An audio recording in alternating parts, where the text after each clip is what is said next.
চারটি সংসদীয় আসন বহাল রাখার দাবিতে বাগেরহাটে চলছে তৃতীয় দফার হরতাল। যান চলাচল বন্ধ। ফরিদপুরের ভাঙ্গায় যান চলাচল স্বাভাবিক থাকলেও আলগিতে ব্যাহত।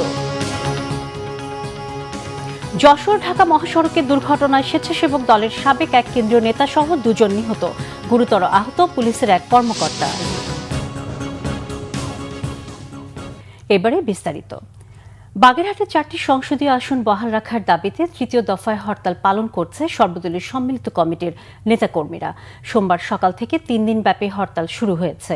সকালে জেলা নির্বাচন কর্মকর্তার কার্যালয় ও জেলা প্রশাসকের কার্যালয়ের সামনে হরতালের সমর্থনে মিছিল করেন নেতাকর্মীরা। এছাড়া হরতালের সমর্থনে বিভিন্ন স্থানে অবস্থান নিয়েছেন তারা। বাগেরহাট কেন্দ্রীয় বাস টার্মিনাল থেকে দূরপাল্লা আর অভ্যন্তরীণ রুটে কোনো যানবাহন চলাচল করছে না। তবে ব্যবসা প্রতিষ্ঠান, মোটরসাইকেল, ইজি বাইক ও রিকশা হরতালের আওতামুক্ত থাকায় এবারের হরতালে ভোগান্তি নেই বলে দাবি সর্বদলীয় সম্মিলিত কমিটির নেতাকর্মীদের। তাদের দাবি 4 আসন বহাল রাখতে হবে। হরতালের প্রথম দিনে সোমবার সকাল সন্ধ্যা আর মঙ্গল ও বুধবার আধাবেলা হরতাল পালন করা হবে।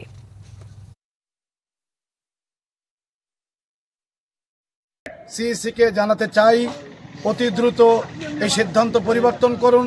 অবিলম্বে 4টি আসন বাগেরহাটে ফেরত দিতে হবে। তা না হলে আমরা প্রধান উপদেষ্টাও যদি এটা হস্তক্ষেপ না করেন, আগামী দিনে আমরা অসহযোগ আন্দোলন দিতে বাধ্য হব। এদিকে আসন পুনর্বিন্যাসের প্রতিবাদে ফরিদপুর 4 আসনের ভাঙ্গায় সর্বদলীয় সংগ্রাম পরিষদের অবরোধ সকাল থেকে কোনো প্রভাব না ফেললেও হঠাৎ করে যেন পরিস্থিতি পাল্টে গেছে। মহাসড়কে অবস্থান নিয়েছে আন্দোলনকারীরা। বেলা 11টার দিকে ফরিদপুর বরিশাল মহাসড়কের আলগিতে সড়কের উপর টায়ার জ্বালিয়ে বিক্ষোভ শুরু করে আন্দোলনকারীরা। মহাসড়কে অবস্থান নিয়ে নানান স্লোগানে বিক্ষোভ করছে তারা। এতে ওই সড়কে যান চলাচল বন্ধ হয়ে গেছে। এর আগে সর্বদলীয় সংগ্রাম পরিষদ সকাল সন্ধ্যা অবরোধের ডাক দিলেও সকালে ভাঙ্গার উপর দিয়ে পদ্মা সেতু হয়ে ঢাকা, খুলনা ও ফরিদপুর বরিশাল মহাসড়কে যান চলাচল স্বাভাবিক ছিল। অবরোধকে ঘিরে ঢাকা খুলনা মহাসড়ক সহ বিভিন্ন স্থানে পুলিশ আনসার মোতায়েন রয়েছে। এদিকে রাতে ভাঙ্গায় রেলপথ ও মহাসড়ক অবরোধকে ঘিরে একটি মামলা হয়েছে। ভাঙ্গা থানার এসআই হাবিবুর রহমান বাদী হয়ে 90 জনের নামে উল্লেখসহ অজ্ঞাতনামা আরও 100 থেকে 150 জনকে আসামি করে মামলাটি করেন। দর্শক, আন্তর্জাতিক অপরাধ ট্রাইব্যুনালে আছেন আমাদের বিশেষ প্রতিনিধি আহমেদ সারওয়ার। আমরা এখন সরাসরি কথা বলবো তার সাথে। সারওয়ার, ট্রাইব্যুনালে দেওয়া সাক্ষ্যে আমরা দেশ সম্পাদক মাহমুদুর রহমান কি বলেছেন? আজকে মাহমুদুর রহমান এবং সাবেক উপদেষ্টা নাহিদ ইসলাম এই দুইজনের সাক্ষ্য দেওয়ার কথা ছিল। তো আজকে শুধু মাহমুদুর রহমান এসেছেন, আমাদের সম্পাদক। তিনি 11:15টার দিকে ট্রাইব্যুনালে আসেন। 11টার পরে ট্রাইব্যুনালে কার্যক্রম শুরু হলে তিনি তার সাক্ষ্য দেওয়া শুরু করেন। তিনি আসলে শুরুতে তার সাক্ষ্য দেওয়ার শুরুতে শুরু করেছেন 1:11 সময়ে যে ঘটনাবলী আছে সেগুলো থেকেই তিনি আর সাক্ষ্যদানের কার্যক্রম শুরু করেছেন। 1:11 কিভাবে হলো, 1:11 পরে বিডিআর মিউটিনি কিভাবে হচ্ছে, এই সব বিষয়গুলো তিনি ট্রাইব্যুনালের কাছে তুলে ধরছেন এই সময়। এবং এই সাক্ষ্য দেওয়ার সময় বেশ কিছু বইয়ের রেফারেন্সও তিনি দিচ্ছেন, যেখানে বিভিন্ন ভারতীয় রাষ্ট্রদূতদের বাংলাদেশে যারা দায়িত্ব পালন করছে তাদের কয়েকটি বইয়ের রেফারেন্স মাহমুদুর রহমান দিচ্ছেন। আমরা যেভাবে তিনি সাক্ষ্য দিচ্ছেন আসলে একদিনে শেষ হওয়ার হবে না বলেই আমরা বিশ্বাস করছি। আমরা যারা গণমাধ্যম কর্মীরা আছি, উনি যেভাবে শুরু করেছেন তাতে বেশ কয়েকদিন লাগতে পারে বলে আমাদের ধারণা। আপনি জানেন যে শেখ হাসিনার বিরুদ্ধে যে মানবতা বিরোধী অপরাধের অভিযোগ দায়ের করা হয়েছে সেটাতে এই পর্যন্ত প্রায় 16তম দিনের মতো, আজকে 17তম দিনের মতো সাক্ষ্য গ্রহণ চলছে। তো এই পর্যন্ত বিভিন্ন পর্যায়ের ব্যক্তিবর্গ দিয়েছেন। আজকে বলা যায় যে এবং হাই প্রোফাইলের যে দুজন সাক্ষী তার মধ্যে একজন মাহমুদুর রহমান আজকে তার সাক্ষ্য দিচ্ছেন।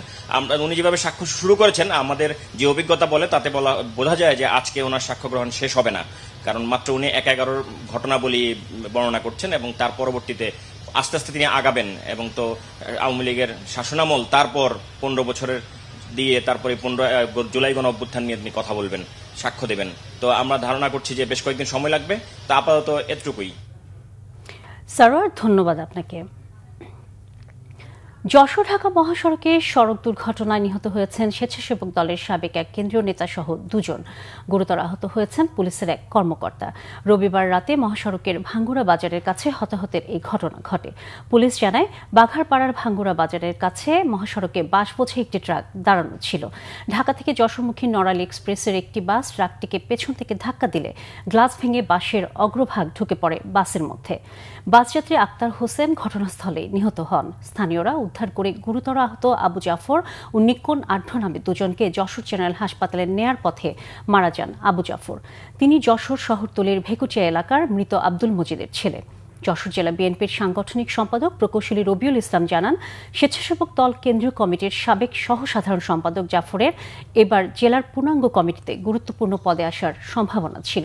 নিহত আক্তার হোসেন যশোর সদরের বসুন্তিয়া গ্রামের আহমদ আলীর ছেলে। গুরুতর আহত নিক্কন আঢ্যকে উন্নত চিকিৎসার জন্য ঢাকায় আনা হচ্ছে।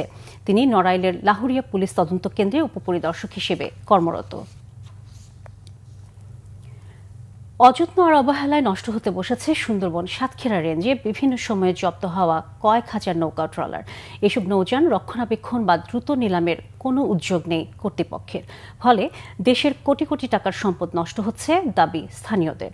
তবে বন বিভাগ বলছে, ইচ্ছা থাকলেও আইনি জটিলতার কারণে নৌযানগুলো নিলাম বা প্রকৃত মালিকদের কাছে হস্তান্তর করা সম্ভব হচ্ছে না। সাতক্ষীরা প্রতিনিধি আসাদুজ্জামান আসাদের তথ্য ও ভিডিও ছবিতে বিস্তারিত।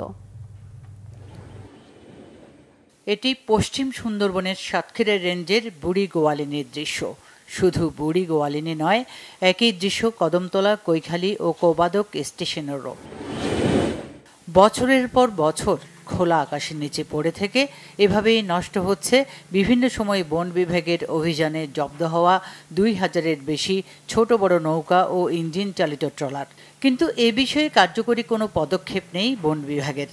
বনে যায় যে ধরে এমনি আইনে ফেলাইতে হয়। যেমন গরিব মানুষ যদি এই নৌকো করা যদি আমাদের কাছে বিক্রি করি কিংবা ছেলে মেলে দেয় যদি, তাহলে তো আমরা গরিব মানুষের কিছুটা বেশি যেতে পারি। যার কাছে ধরি যেতে এদের যদি এটা মামলা করে নিষ্পত্তি করে এগুলো বিক্রি করে দিলে তো সরকার কিছু টাকা পয়সা পায়।